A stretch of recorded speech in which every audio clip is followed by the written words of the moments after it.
Washington regulations broke diesel-powered vehicles, and now the EPA is finally admitting to it because diesel was never the problem.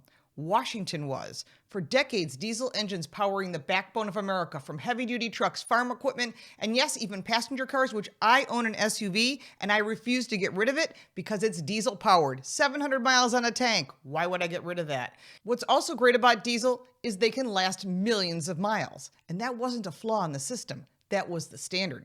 Then regulators stepped in, and they fixed it like they always do. And what followed was a perfect example of policy overreach, well-intentioned rules built around emissions targets that ignored real-world reliability. And diesel owners, whether it be truck, farm equipment, or even daily drivers, didn't suddenly start having problems because the engines changed. The problems came from the layers of government-mandated systems bolted on top of systems that turned some of those most dependable vehicles on the road that brings you all the goods that you need, well, they're now rolling question marks. Under EPA Administrator Lee Zeldin, with support from President Donald Trump, the agency is eliminating the requirement for diesel exhaust fluid, which is DEF, sensors. That might sound like a technical tweak and no big deal. It's not. It's an admission, a long overdue one, that the system wasn't working. I can tell you that personally. Since 2010, diesel vehicles have relied on DEF or DEF as part of the emissions compliance. On paper, it made sense. In practice, it created a failure point that drivers couldn't ignore and couldn't escape. When those sensors fail, and they did often, the vehicle just didn't throw a warning light, it punished the driver. Power dropped, speed was limited, and in some cases, the vehicle became nearly unusable. And let that sink in. That means everything costs more money. Whether it's farm equipment, getting things to market, whatever it might be, you were paying that bill. So when a sensor failed, it wasn't the engine, it was the emissions system, and that created a problem. Just a sensor would cause this problem. And suddenly, your truck can't do its job. That's not engineering. That's overregulation. And it wasn't rare. The EPA's own findings now confirm what diesel owners and mechanics have been saying for years. DEF sensors, they fail, and it's widespread. They've driven warranty claims, stranded vehicles, and cost consumers time and money, all because of the system that was supposed to make things better and cleaner, which they didn't. Instead, it made them worse. By removing the sensor requirement, the EPA is finally allowing manufacturers to pursue more reliable ways to monitor emissions, methods that focus on actual nitrogen oxide output instead of whether the fluid system is behaving perfectly.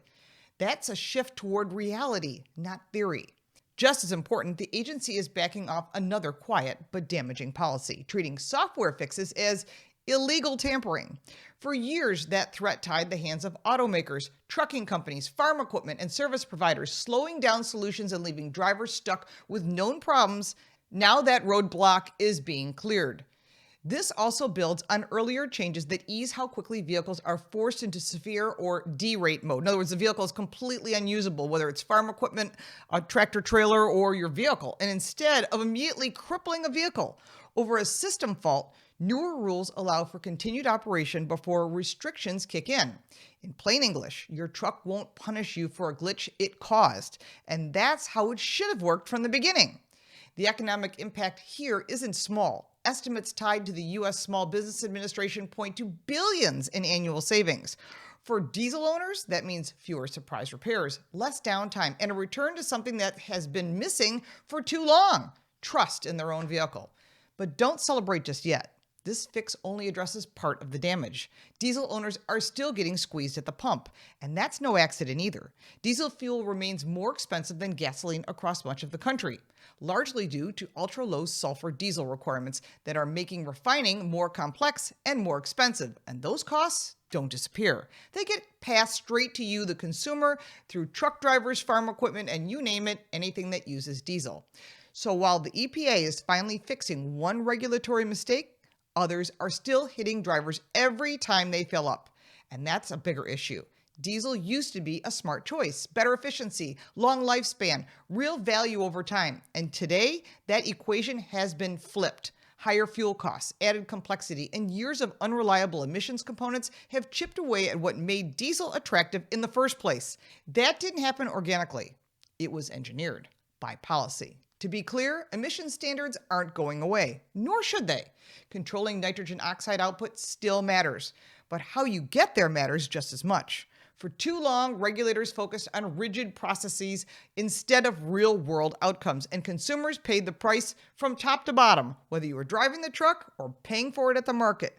What's changing now is a step in the right direction. It shows that even entrenched policies can be forced to evolve with the data, and the frustration becomes impossible to ignore.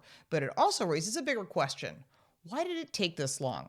Diesel owners have spent years dealing with systems that failed prematurely, rules that made fixes harder, and fuel costs that keep climbing. The EPA's latest move is a correction, but it's also a reminder of how deep the problem runs, because in the end, the engine was never the issue. The policy was. And while Washington is finally starting to admit it, diesel owners are still waiting for the rest of the system to catch up. If you like this video, give it a like and subscribe for more videos like this, and check out our car review channel, Car Smarts. You can support me by buying me a cup of coffee, and if you want even more content, check out the links in the description. I'm Lauren Fix. Thank you so much for watching.